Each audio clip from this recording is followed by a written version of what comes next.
Video like जरूर कर लीजिए और ऐसे वीडियो लगातार फ्री में पाने के लिए चैनल को तुरंत सब्सक्राइब कर लीजिए और बेल आइकन को जरूर टैप कर लीजिए ताकि आगे भी सारे वीडियो आपको मिलते रहे। यूट्यूब में फॉलो करते हैं तो प्लीज ये वाला फ्री टेलीग्राम चैनल जरूर ज्वाइन कर लीजिएगा। सारे नोटिफिकेशन सारे अपडेट यहीं पे आते हैं, ध्यान रखिए।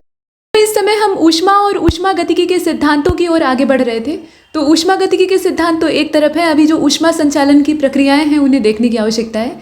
और आप जानते हैं कि ऊष्मा यानी हीट, ये एक प्रकार की ऊर्जा है, ये एनर्जी का एक रूप है। खुद एनर्जी तो है ही है, लेकिन उसका सिर्फ एक प्रकार है। एनर्जी बहुत तरह की होती है और एनर्जी चाहे जिस प्रकार की हो, यानी ऊर्जा चाहे जैसी भी हो, उसमें एक विशेषता होती है कि आप उसे न तो उत्पन्न कर सकते हैं न ही नष्ट कर सकते हैं। सिर्फ उसका क्या करेंगे, एक रूप से दूसरे रूप में स्थानांतरण। तो यहाँ जो ऊर्जा का स्थानांतरण है वो किस प्रकार से होगा, और ऊर्जा में भी किसका, ऊष्मीय ऊर्जा का। ऊष्मीय ऊर्जा का स्थानांतरण कौन कौन से तरीकों के माध्यम से हो सकता है और किस पदार्थ में ये कैसे चलती है, इसका संचालन कैसे होता है। तो देखिए, पहली विधि है चालन। ध्यान से इसे देखिएगा, यहाँ से प्रश्न बनते हैं। तो चालन का यहाँ डिफिनीशन आप देखिए पहले। किसी वस्तु के दो संलग्न भाग, मतलब आपस में जुड़े हुए हिस्से। संलग्न का तात्पर्य ये हुआ कि एक लोहे की रॉड है तो उससे अटैच कोई दूसरी चीज़ है जो कि धातु की बनी हो सकती है। कुल मिलाकर ऊष्मा का सुचालक होना चाहिए। तो किसी वस्तु के दो संलग्न भागों के बीच में उनके तापों में अंतर की वजह से ऊष्मा स्थानांतरण की जो क्रिया होती है उसी को कहा जाता है चालन। लेकिन इसके लिए आवश्यक है कि जो भाग हैं वो आपस में संलग्न होने चाहिए और ताप का अंतर होना चाहिए। आपने पीछे ही देखा है कि ताप का जब तक अंतर नहीं रहेगा तब तक ऊष्मा का प्रवाह होगा ही नहीं। ये ज़्यादा ताप से हमेशा कम ताप की ओर प्रवाहित होती है और तब तक ये प्रवाह चलता रहता है जब तक कि दोनों ही ताप जो है, मतलब दोनों बिंदुओं के जो ताप हैं वो आपस में बराबर नहीं हो जाते। तो वो चीज़ यहाँ लागू होती है। मतलब ये पहली और अंतिम शर्त है कि ताप का अंतर होना चाहिए। ताप का अंतर ही नहीं है तो फिर ऊष्मा का प्रवाह कैसे होगा। यहाँ एक एग्जाम्पल दिया गया है। विज्ञान बिना उदाहरणों की बात नहीं करता है। तो मान लीजिए कि किसी धातु के छड़ का एक सिरा जो है उसे आप आग के ऊपर रखते हैं। मतलब आपने आग जलाई है या आग मत जलाइए, आप गैस चालू कर लीजिए और उसके संपर्क में आप ले आइए। ठीक, धातु की कोई छड़ है या आपका रसोई घर का कोई इंस्ट्रूमेंट हो सकता है, कोई कलछी हो सकती है, कोई पौनी हो सकती है, कुछ भी हो सकता है। ठीक, मतलब जिसमें कि दूसरा सिरा भी जो है वो धातु ही हो, वहाँ पे ये नहीं कि लकड़ी की मूठ लगी हो। तो ऐसी स्थिति में क्या होगा, एक सिरा आप गैस के संपर्क में, मतलब वो लौ के संपर्क में आपने रखा हुआ है। अब दूसरा सिरा जो है वो धीरे धीरे करके वहाँ तक गर्मी पहुँच जाएगी, वहाँ तक पूरा जो है वो हीट हो जाएगा, एक बराबर तापमान हो जाएगा और आप पकड़ के उसे नहीं रख पाएंगे। आपके लिए पकड़े रहना मुश्किल हो जाएगा। इसीलिए हत्थे लगाए जाते हैं लकड़ी के या रबर के, मतलब जो ऊष्मा का कुचालक पदार्थ होता है उसके हैंडल लगाए जाते हैं। तो ये बात है। और इस विधि में ये जो प्रक्रिया आपने देखी, इसमें चालन का इस्तेमाल हो रहा है। ये जो प्रक्रिया है इसको हम ऊष्मा का चालन कहेंगे। इसमें कुछ खास बातें कही गई हैं कि जो ऊष्मा का स्थानांतरण है वो चालन के द्वारा छड़ का जो तप्त सिरा है जो कि आग के संपर्क में है, वहाँ से छड़ के विभिन्न भागों से होते हुए दूसरे सिरे तक पहुँच जाता है। लेकिन इसके लिए आवश्यक है कि सारे भाग आपस में जुड़े हुए होने चाहिए। और गैसें जो है वो हीन ऊष्मा चालक होती है। द्रवों की चालकता ठोसों और गैसों के बीच की होती है। सबसे उत्तम चालक कौन से होते हैं, ठोस, क्योंकि इनके अणुओं का घनत्व बहुत ज़्यादा होता है, सघनता ज़्यादा होती है और ये आपस में संपर्क में होते हैं, एक दूसरे से सटे होते हैं। तो यहाँ ऊष्मा का चालन या ऊष्मा का स्थानांतरण सरल हो जाता है। अगली जो प्रक्रिया हम देखने जा रहे हैं वो है विकिरण। लेकिन विकिरण को देखने से पहले मुझे लगता है कि हमें देखना चाहिए संवहन को।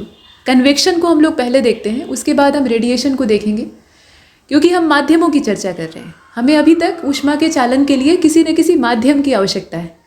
तो अभी माध्यमों का ही काम पूरा कर लेते हैं, क्योंकि विकिरण में वो आवश्यकता खत्म हो जाती है। तो संवहन में हो क्या रहा है, संवहन वह विधि है जिसमें कि पदार्थ की वास्तविक गति के द्वारा ऊष्मा का स्थानांतरण होता है। और यह जो प्रक्रिया है ये केवल तरल में ही संभव है। ये ध्यान दीजिएगा, कुछ प्रक्रियाएं जो हैं ऊष्मा स्थानांतरण की वो कुछ खास तरह के ही पदार्थों में या पदार्थ की किसी खास अवस्था में ही संभव है। तो यह केवल तरल में ही संभव है। और संवहन प्राकृतिक हो सकता है, प्रकृति के द्वारा इसे किया जा सकता है, और मानव निर्मित भी हो सकता है, मतलब हमारे हस्तक्षेप से भी प्रणोदित हो सकता है। तो प्राकृतिक संवहन में होता क्या है, प्राकृतिक संवहन में गुरुत्व एक महत्वपूर्ण भूमिका निभाता है। यहाँ ग्रेविटी का रोल होता है। और ऐसा कैसे होता है, तो जब किसी तरल पदार्थ को आप नीचे से गर्म करते हैं, नीचे से ही गर्म करेंगे, ऊपर से तो करेंगे नहीं। या हो सकता है आप इमल्शन रॉड का इस्तेमाल कर रहे हो तो आप ऊपर से गर्म कर रहे हो, लेकिन बेसिकली हम लोग किसी आँच के या जो आग का स्रोत है उसके ऊपर चढ़ाते हैं। तो उसे अगर आप नीचे से गर्म कर रहे हैं तो गर्म भाग में फैलाव होता है। प्रसार का मतलब क्या है कि वो फैलता है। गर्म करने पर एक बेसिक कॉन्सेप्ट है कि चीज़ें फैलती हैं, उनका दायरा बढ़ जाता है। तो गर्म भाग में प्रसार होता है। अब प्रसार होने का मतलब क्या है कि उसके अणुओं के बीच की जो दूरी है पहले इतनी थी, अब इतनी हो जाएगी, बढ़ जाएगी, है ना। तो इसका मतलब है कि घनत्व घट जाएगा। अगर प्रसार होगा, उसका फैलाव होगा, जो लिक्विड है या जो भी तरल पदार्थ है, तो उसका अगर फैलाव हो रहा है तो उसकी जो डेंसिटी है वो डिक्रीज़ करेगी। अब इसका परिणाम क्या हो सकता है कि जो उत्प्लावन की प्रक्रिया है, अभी पीछे हमने अपथ्रस्ट वगैरह देखा था, तो उत्प्लावन का यहाँ रोल होता है और इसकी वजह से ये ऊपर की ओर उठता है। और ऊपरी हिस्सा, चूँकि ये नीचे का पार्ट है और ये पहले आग के संपर्क में या ऊष्मा के स्रोत के संपर्क में आया है, तो ये जल्दी गर्म हो गया। ऊपर वाला अभी भी ठंडा है ना। तो ऐसी स्थिति में जो ऊपर का शीतल भाग है, ठंडा भाग है, वो इसे प्रतिस्थापित कर देता है, यानी उसकी जगह से हटा देता है। फिर जो ठंडा भाग है वो फिर से गर्म होता है। फिर यही प्रक्रिया होती है, ऊपर उठता है, फिर जो ठंडी लेयर है वो फिर नीचे आती है, फिर गर्म होती है। ऐसे करते करते पूरा जो लिक्विड बर्तन में आपने रखा हुआ है और चूल्हे पर चढ़ाया हुआ है वो गर्म हो जाता है। तो ये जो प्रक्रिया है ना, ये संवहन है। ये जो प्रक्रिया है इसे हम संवहन कहेंगे, ये चालन नहीं है, ठीक है, ध्यान दीजिएगा। और ये तरल पदार्थों में ही संभव होती है। और प्रक्रिया कब तक चलेगी वो तो आप जानते ही हैं। ये तब तक चलेगी जब तक कि ऊष्मा का स्थानांतरण जो है वो सभी भागों में एक समान तरीके से न हो जाए। जब तक असमानता रहेगी तब तक यहाँ प्रवाह चलता रहेगा। अब एक चीज़ और कही गई कि जो ऊष्मा के स्थानांतरण की यह विधि है संवहन, निश्चित तौर पर यह चालन से अलग है, वो आप देख ही रहे हैं। मतलब तरल के जो विभिन्न भाग हैं वो अपने ही वहाँ से शिफ्ट हो रहे हैं। पीछे आपने देखा था तो एक भाग जो है वो दूसरे भाग के संपर्क में है, तो हीट यहाँ से यहाँ तक शिफ्ट हो रही थी, न कि वो हिस्सा। ऐसा तो है नहीं कि आपने कलछी का जो आगे वाला पार्ट होता है जहाँ से आप दाल वगैरह निकालते हैं, उसको आपने चूल्हे के संपर्क में रखा है, तो आप गर्म कर रहे हैं उसे, ठीक है, वहाँ से गर्मी दे रहे हैं। अब उसका जो दूसरा हत्था है वहाँ पे चूल्हे का जो मुहाना है वो थोड़े चल के आएगा, गर्मी वहाँ तक पहुँचेगी ना, मतलब ऊष्मा का चालन हो रहा है। और यहाँ जो संवहन की प्रक्रिया होती है, यहाँ वो गर्म हिस्सा ही वहाँ से शिफ्ट हो जाता है। ये बात है, इसे समझने का प्रयास करिए, दोनों में अंतर है। इसके बाद, और इसीलिए आप समझ सकते हैं ये ठोस में संभव नहीं है। तो ये सब हमने देख लिया है। अब हम ये बीच वाला देख लेते हैं जो कि है विकिरण। मतलब माध्यम की आवश्यकता है ही नहीं है, इसमें कोई झंझट ही नहीं है ठोस और द्रव का। तो चालन और संवहन में परिवहन के लिए माध्यम, मतलब कोई ना कोई पदार्थ चाहिए, नहीं तो ये संभव नहीं हो सकता है। और इसके अलावा भी एक प्रक्रिया होती है जिससे कि निर्वात में ताप का संचरण संभव हो पाता है, और ये सबसे ब्रॉड फिनोमिना है, सबसे बड़ा प्रोसेस है, बाकी सबसे इतर है, और इसे किसी सपोर्ट की ज़रूरत नहीं होती है। मतलब आप उदाहरण के तौर पर पृथ्वी और सूर्य के बीच का कॉन्सेप्ट ले सकते हैं। ऐसे ही किसी तारे का आप ले सकते हैं जो कि अपने ग्रहों को ऊर्जा देता है। तो सूर्य और पृथ्वी के बीच में कोई माध्यम तो है नहीं। ऐसा तो है नहीं कि एक लोहे का बड़ा सा टुकड़ा या रॉड रखी गई है जिसका एक हिस्सा सूर्य के पास है, जैसे आग के पास आपने रखा था, और दूसरा आपने पृथ्वी से टच कराया हुआ है। ये पॉसिबल नहीं है और ऐसा होता नहीं। या दोनों जो है वो किसी लिक्विड में नहीं डुबोए गए हैं कि वहाँ पर परतों का स्थानांतरण हो रहा है। बीच में कुछ नहीं है, खाली है, शून्य है, जिसे आप निर्वात कहते हैं, यानी वायुमंडल है ही नहीं है, कुछ भी नहीं। तो ऐसी स्थिति में जो ऊष्मा का स्थानांतरण होता है वो विकिरण की प्रक्रिया के माध्यम से होता है। और यहाँ पर आप देखें कि ऊष्मा स्थानांतरण की ये जो तीसरी विधि है, माध्यम की आवश्यकता नहीं है। विद्युत चुंबकीय तरंगों के द्वारा जो विकिरित ऊर्जा है, मतलब यहाँ जो विकिरण की ऊर्जा है वो विद्युत चुंबकीय तरंगों के रूप में संचरित होती है। और इलेक्ट्रोमैग्नेटिक वेव्स जो होती हैं उनकी खासियत आपने पढ़ी है, तो वही बात यहाँ लागू होती है। और कहा गया कि किसी विद्युत चुंबकीय तरंग में वैद्युत और चुंबकीय क्षेत्र एक साथ ऑसिलेशन करते हैं, ठीक। यहाँ आप देख रहे हैं जो इलेक्ट्रिक फील्ड होता है और मैग्नेटिक फील्ड होता है उनका एक साथ साइमल्टेनियसली ऑसिलेशन होता है। अंग्रेजी वाले थोड़ा सा यहाँ देख सकते हैं। और अन्य तरंग की भांति ही जो विद्युत चुंबकीय तरंगें होती हैं, यानी इलेक्ट्रोमैग्नेटिक वेव्स होती हैं, उनमें भी डिफरेंट टाइप के स्पेक्ट्रम होते हैं। मतलब तरंग दैर्घ्य, यानी जो अलग अलग प्रकाश की या अलग अलग जो प्रवृत्ति की तरंग दैर्घ्य हैं वो पाई जाती हैं। तो निर्वात में वो समान चाल से, मतलब यहाँ देखिए जो निर्वात में चलने की रफ्तार है ना, उसमें प्रकाश की चाल को आदर्श माना जाता है। और प्रकाश की चाल की गणना जो की गई तो उसके हिसाब से इसका मान है 3 × 10⁸ मीटर पर सेकेंड। यही मान है। मतलब इस रफ्तार में प्रकाश जो है वो निर्वात में गमन करता है, और ये सबसे तेज चाल होती है प्रकाश की। बाकी बीच में कोई माध्यम आएगा तो उसकी रफ्तार धीमी पड़ जाएगी। तो यही रफ्तार विकिरण की तरंगों की भी होती है। इसका मतलब समझ रहे हैं? 3 × 10⁸ यानी 3 लिखकर उसके आगे 8 जीरो लगा दीजिए, जो संख्या तैयार होगी उतने मीटर प्रकाश 1 सेकंड में चल लेता है। ये इतनी तेज चाल है। तो अब विकिरण की ऊर्जा की रफ्तार तो आप जान चुके हैं। यहाँ देखिए आगे कहा गया, ये देखिए विकिरण के द्वारा ही सूर्य की जो ऊष्मा है वो निर्वात यानी शून्य अंतरिक्ष से होकर पृथ्वी तक पहुँचती है, तब भी उसे मोटे तौर पे 8 मिनट लग जाते हैं। मतलब इतना तेज चलने के बावजूद 8 मिनट का समय लग जाता है। तो आप कल्पना कर सकते हैं कि सूर्य पृथ्वी से कितना ज़्यादा दूर है, और दूर है तो अच्छी बात है। इसके बाद देखें, मतलब ज़्यादा दूर भी न रहे, ज़्यादा पास भी न रहे, ज़्यादा नज़दीक हो जाएगा तो मरकरी वाली कंडीशन होगी या वीनस वाली कंडीशन होगी, और ज़्यादा दूर चला जाएगा तो फिर आप यूरेनस और नेपच्यून की कंडीशन में चले जाएंगे। तो पृथ्वी एक सुटेबल जगह पे है, ये ऐसे स्थान पर विद्यमान है पूरे ग्रहों के क्रम में जहाँ जीवन की संभावनाएं सबसे अच्छी हैं। तो कुल मिलाकर यहाँ देखें, सभी तप्त पिंड यानी गर्म पिंड, जलते हुए पिंड, चाहे वो ठोस हो, द्रव हो अथवा गैस हो, उन सभी के अंदर से रेडिएशन निकलता है। अब आप कहेंगे कि जो रेडियो एक्टिव पदार्थ होते हैं सिर्फ वही विकिरण उत्सर्जित करते हैं, ऐसा नहीं है। रेडियो एक्टिव पदार्थ तो सामान्य रूप से विकिरण का उत्सर्जन करते हैं, मतलब उनकी एक स्वाभाविक प्रवृत्ति होती है कि उनका जो न्यूक्लियस है वो स्टेबल नहीं है। आगे हम रेडियो एक्टिविटी देखेंगे तो उसकी चर्चा करेंगे। तो उनका न्यूक्लियस जो है वो स्टेबल नहीं है। अब वो उनके अंदर से अल्फा बीटा गामा रिलीज हो रहा है और मास डिके हो रहा है, मतलब उनका द्रव्यमान धीरे धीरे करके वहाँ से गायब होता जा रहा है, क्षतिग्रस्त होता जा रहा है। तो वो एक सामान्य प्रक्रिया है, उसमें गर्म करने की आवश्यकता नहीं। लेकिन किसी भी चीज़ को अगर आप रक्त तप्त गर्म कर दें यानी तपा दें एकदम से, तो उस कंडीशन में वहाँ से रेडिएशन रिलीज होता है।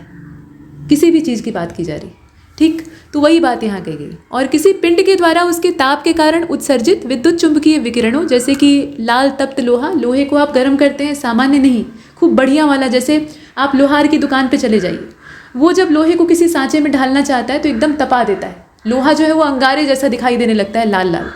फिर उसको पानी में डाल के बुझाया जाता है बाद में, लेकिन पहले गर्म किया जाता है ताकि उसे सही आकार में ले आया जा सके।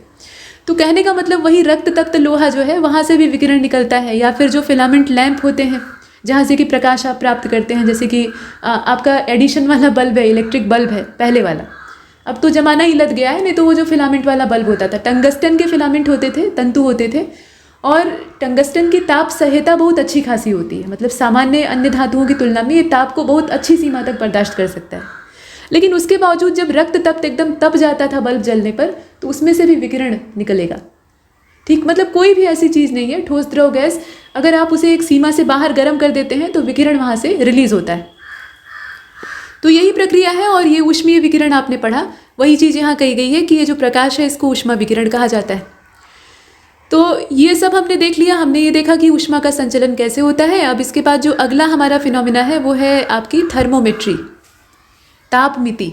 आप त्रिकोणमिति पढ़ते हैं, ज्यामिति पढ़ते हैं। मिति का मतलब होता है मापन, ये संस्कृत का शब्द है। मिति का मतलब होता है मापन यानी मेजरमेंट, नापना।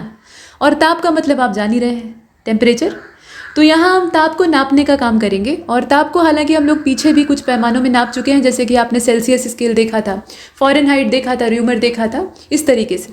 लेकिन यहाँ जो चर्चा हो रही है वो थोड़ी सी भिन्न है। कहा गया कि तापमान का अध्ययन जब भौतिक विज्ञान की किसी शाखा में किया जाता है, ठीक, मतलब किसी भी फिजिक्स, देखिए नेचुरल साइंस है, ये पहले ही चर्चा हो चुकी है, तो उसकी बहुत सारी ब्रांचेज हैं, जैसे ऑप्टिक्स है, मैकेनिक्स है। वैसे ही जहाँ पर हम टेम्परेचर की स्टडी करते हैं, तो फिजिक्स की ये वाली जो सब ब्रांच है इसी को कहा जाता है थर्मोमेट्री। थर्मोडायनेमिक्स के नाम से आप जो अपर लेवल की क्लासेस होती हैं, जैसे आप ग्रेजुएशन कर रहे हैं या मास्टर ऑफ साइंस या कोई भी मतलब एमटेक लेवल में अगर आप सब्जेक्ट आपका वो है, तो उस हिसाब से आप थर्मोडायनेमिक्स पढ़ते हैं, ठीक। लेकिन यहाँ पर तापमिति की बात हो रही है, जो कि बेसिकली उसी से जुड़ा हुआ है। तापमापी क्या होते हैं तो आप जानते हैं, ताप का मापन करने वाले, बस सीधी परिभाषा है, इसमें फंसने की ज़रूरत नहीं। यहाँ कुछ प्रसार से संबंधित परिभाषाएं हैं, चूँकि हमने पीछे देखा था कि जब आप किसी चीज़ को गर्म करेंगे तो उसका साइज़ बढ़ेगा, वो फैलेगी। तो ताप बढ़ाकर आप क्या कर सकते हैं?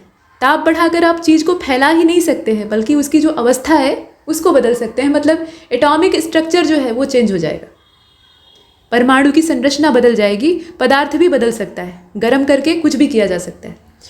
तो ताप बढ़ाकर ठोस को आप लिक्विड बना सकते हैं, मतलब सॉलिड को लिक्विड बना सकते हैं, ठोस को द्रव में कन्वर्ट कर सकते हैं और द्रव को गैस बना सकते हैं, ठीक। अब उससे ऊपर ताप बढ़ाएंगे तो गैस जो है वो ठोस नहीं बनेगी, उसके लिए आपको क्या करना पड़ेगा? कंडेंसेशन यानी संघनन करना पड़ेगा। और सब्लिमेशन का भी प्रोसेस होता है, तो उसमें डायरेक्ट चेंज होता है ठोस से गैस में, जैसे कपूर की टिकिया हवा में घुल जाती है। लेकिन यहाँ एक दूसरे से संबद्ध जो प्रक्रियाएं हैं उनकी हम बात कर रहे हैं। अब ताप घटाकर आप गैस को पहले द्रवित करेंगे, ठीक है। ताप जब आप कम करेंगे, किसी भी गैस का जो नॉर्मल टेम्परेचर है उसे आप डिक्रीज़ कर रहे हैं, तो क्या होगा, वो लिक्विफाइड हो जाएगी, यानी लिक्विड में अर्थात द्रव में कन्वर्ट हो जाएगी। और उसके बाद द्रव के ऊपर थोड़ा और आप ताप घटाने वाला काम कर दीजिए, यानी उसे और ठंडा कर दीजिए, कंप्रेस कर दीजिए, तो उसके बाद क्या होगा, वो ठोस में बदल जाएगा। यही होता है। यहाँ कुछ परिभाषाएं और हैं, जैसे कि गलन है, उसके बाद आप देखें यहाँ पर ऊर्ध्वपातन है, अभी सबका नाम लिया था सब्लिमेशन यानी ऊर्ध्वपातन, वो भी हाजिर हो गया है। तो इन सब के बारे में हम देखेंगे अगले लेक्चर में, क्योंकि ये टॉपिक थोड़ा सा लंबा है और अगर आधा पार्ट इसका समझाया है तो आधा रह जाएगा, फिर मज़ा नहीं आएगा। ठीक है, तो इसमें इतना ही, और तब तक के लिए नमस्कार।